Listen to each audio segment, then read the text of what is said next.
Hello hello hello Srinivas Goud గారు అవునండి. నమస్తేనే. నేను సిద్దిపేట నుంచి చక్రధర్ గౌడ్ మాట్లాడుతున్నా. నమస్తే నమస్తే, నమస్తే. బాగున్నారే? బాగున్నారా? విషయం తెలిసింది, మీరు సర్పంచ్కు నిలబడుతుంటే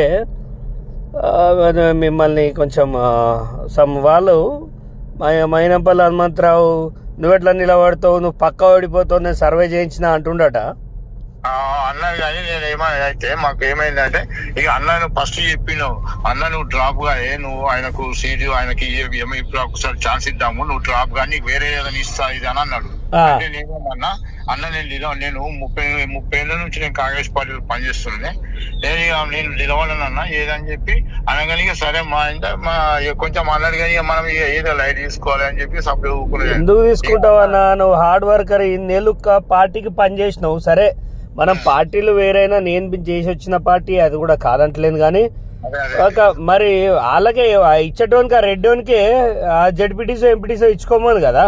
అదే చెప్పినా నేను, అది కూడా చెప్పిన వాస్తవంగా. 200% గెలవని ఆయన సర్వే చేయించేది ఏంది? నేను అన్న సర్వే చేస్తా అంటే ఇక ఆడవుండి సర్వే చేస్తూ కాదన్న, వీడికి రంపి మన ఊళ్ళో ఎవరినన్నా పంపించి వాళ్ళని తిరుగుమను, అక్కడ ఇద్దరిని ఇక్కడ ఇద్దరిని పంపిమను. ఒక సర్వే చేస్తే పలాన్ వ్యక్తులు నిలబడుతున్నారు, ఏ వ్యక్తికి మంచిగా ఉంటది ఏం సంగతి అని అడుగుమను. అడిగితే ఒకవేళ ఆయననే అంటే నేను విడ్లు అవుతా అని చెప్పి నేను అనుకున్నా. మీకే బాగుందట, అందుకే మీ నంబర్ తెప్పించుకున్నా. అదే మీకే ఉందట స్కోపు. మీరు అందుకే మీకు సజెస్ట్ చేసినది కూడా కరెక్టే చెప్పారు. మీరు నిలబడితేనే పర్ఫెక్ట్ అనేది వాస్తవం. నాకు రిపోర్టర్ కూడా చెప్పిండు, ఏందా ఇది ధర్మారెడ్డి మన దుబాకు సంబంధించి అన్న మావాడిని అడిగితే, లేదన్నా ఆయన నిలబడితే గెలుస్తాడు, వాడు ఇంతకుముందుకు రెడ్లు వాళ్ళు వేస్ట్, అది అంత కాదు ముచ్చట, అలా అంత కొడితే 2-3 ఇల్లులు నిలవలేవో వాళ్ళదేంది అది ఇదని మాట్లాడారు. మరి ఇప్పుడు మీరు నిలబడుతురా డ్రాప్ అయ్యారా? మీరు ఎట్టి పరిస్థితిలో నిలబడండి, మీరు పక్కా గెలుస్తారు ఖచ్చితంగా. అవసరమైతే వచ్చి నువ్వు బీసీ బిడ్డవి, నువ్వు కాంగ్రెస్ పార్టీగా నువ్వు ఏ పార్టీగా, మేము వచ్చి నీకు ఓటేయాలని చెప్తా. నేను దుబ్బాకలో ₹1 కోటి రైతులకి కేవలం మీ దుబ్బాకలో 7.5 కోటి రూపాయలు ఇచ్చిన నేను. నీకు అట్లా ఏం లేదు, మీరు గెలుస్తారు. మైనంపల్లి కాదు, వాన అయ్యొచ్చి చెప్పినా, వాన అయ్యొచ్చి చెప్పినా నువ్వు వినొద్దు. ఎందుకు చెప్పాలా అన్న, మన బీసీలలో మన గౌన్లలో నీకు ఎక్కువ దొక్కేయబడుతున్నాం, అంత అవసరం లేదు. నువ్వు ముందుకు పో, నువ్వు గెలుస్తావు. నా మాట చూడు, నువ్వు గెలిచినాడు మళ్ళా నువ్వు నాకు ఫోన్ చేస్తావు. 100% నీ హార్డ్ వర్క్, నా ఆశీర్వాదం కూడా అవసరం లేదు. నీ హార్డ్ వర్క్ ప్రజలు గుర్తించిర్రు, నువ్వు కావాలనుకుంటుర్రు. వాడవాడు మైనంపల్లి వాడు రెడ్డి గానికి ఏమని చెప్పడానికి బీసీ మూవ్మెంట్ నడుస్తుంది ఆల్రెడీ బయట. మైనంపల్లికి అంత శాతం అయితే ఆయన సర్వే బరాబర్ అయితే మొన్న ఆయన్నే గెలిచేటోడు కదా. మీరు ఏం వరి కాకండి. మీరు ఇంకొక మాట అన్న, కాంగ్రెస్ పార్టీ ఎవరిని అయ్యేది కాదు, గుర్తుపెట్టుకోండి.